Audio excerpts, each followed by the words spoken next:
Oh yeah, we're doing this again. Welcome back to Train Travesty. This time we're going on a trip of deeply personal, spiritual, and worldwide importance. Rap sensation Cupcake was on tour, and she had a single tour day in the UK, and like hell I was going to miss it. So I rounded up all of my friends, spent a concerning £100+ on train tickets to get the hell down to London, and we were off. Now, in my personal opinion, before we start showing off the spicy details, I just want to go into detail on how scuffed the plan this time was. We were staying in a youth hostel to keep things cheap.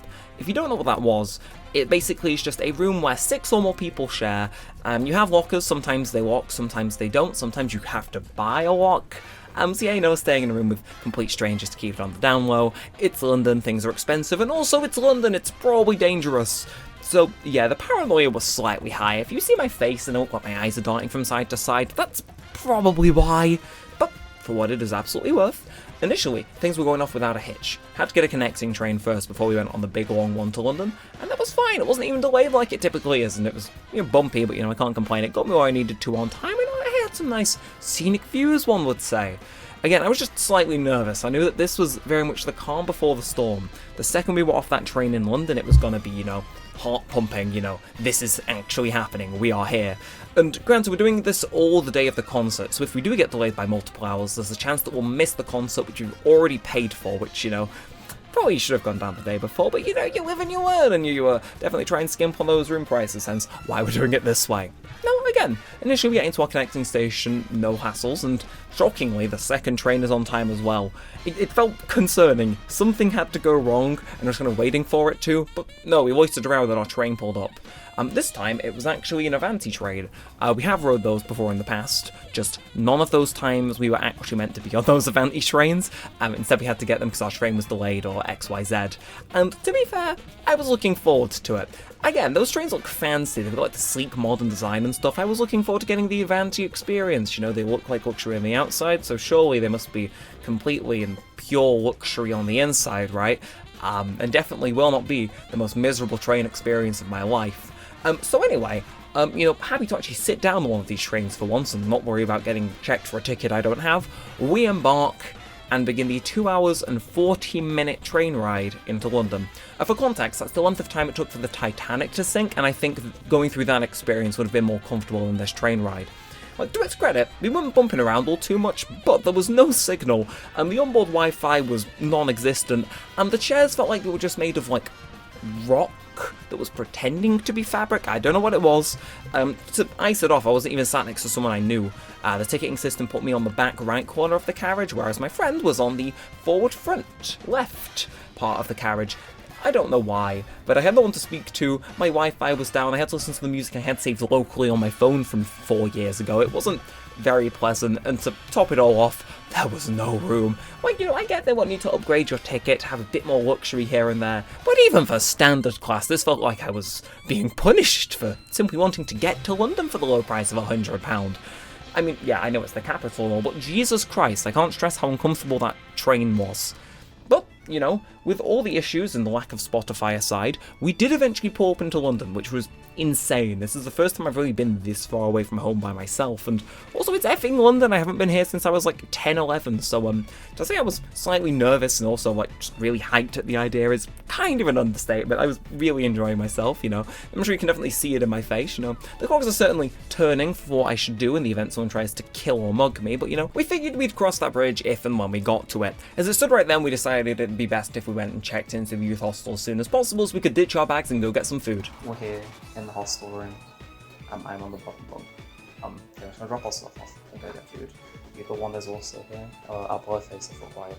And we're pretty good. Only 57 of us in one storage, so I was sharing with 5 people, but we live life lost. Anyway, so I went to KFC and tried their new burger after that, and we also went into a Wendy's, as there's only 30 in the country, and we had a Frosty.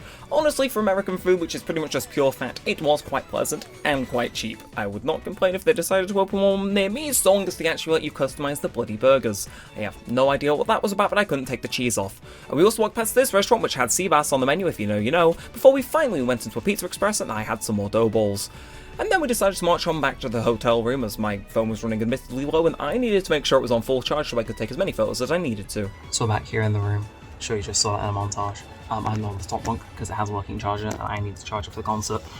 We did also find the person who booked the tickets, which wasn't me, and there were 2 tiers you could buy. One if you were a BIPOC, and one if you are white. And someone picked the, Black Indigenous Persons of Colour ticket tier because it was £8 cheaper. Now, I don't think I need to explain why that's stupid, because if you look at my skin tone, it's a bit pale. I didn't know, but in fairness, we are Indigenous British. So we're just going to cross our fingers and pray they either don't notice or just let us pay the difference. And if they don't, this video is going to end with me getting on a train, just in the form of my guts splattered all over the front.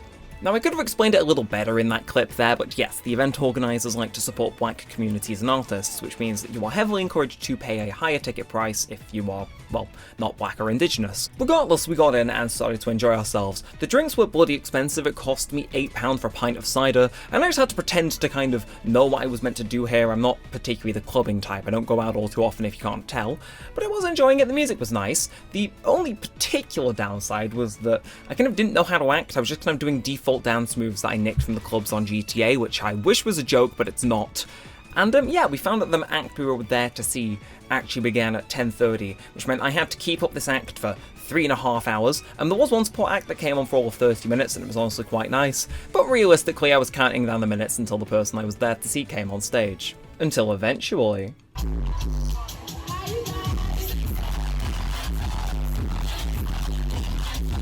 Now, I'm going to be real for a second. I'd been just idling around for 3.5 hours waiting for this, and I was kind of concerned that it'd be a letdown for all the waiting I'd done and everything we'd done to get here. But no. The second she came out on stage, I tell you, the atmosphere in the room changed and it was magical. It was electric. And genuinely, it was probably the most fun 15 minutes I've had in a long as hell time. By the end of it, my voice wasn't working properly. It was amazing. She was banging out the hits, and honestly, I don't think I can do it justice, but neither could my phone. Yeah, the bass was that high, the audio got distorted. When I say that this was something to behold, I goddamn well mean it. Oh, also just minor warning in case you're unaware of who the artist is, things get weird.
We just left Cupcake.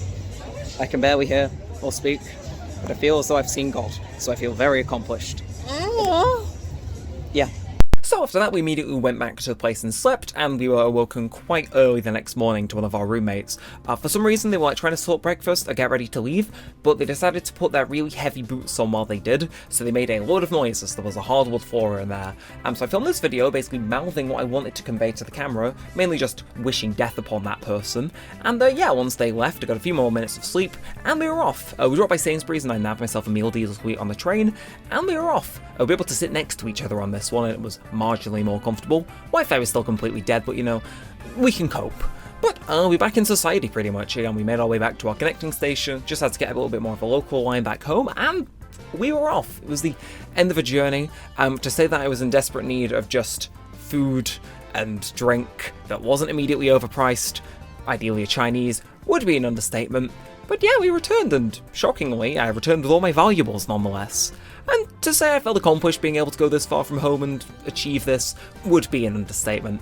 Genuinely, I know we've done a lot of scuffed stuff in Train Travesty and whatnot, but going this far from home, and, you know, not having anything go wrong and having a really good time, it was just odd, but kind of like weirdly fulfilling in a way, and hopefully that came across in this video. And yeah, who knows what Train Travesty 7 is going to be. I certainly enjoyed this. I just need to find an excuse to hop on a train, so hey, if you've got any interesting ideas for what I can do for the next one, feel free to throw them at me. And until next time, that said, all that aside, thanks for watching guys, my name has been Neremik, and peace out.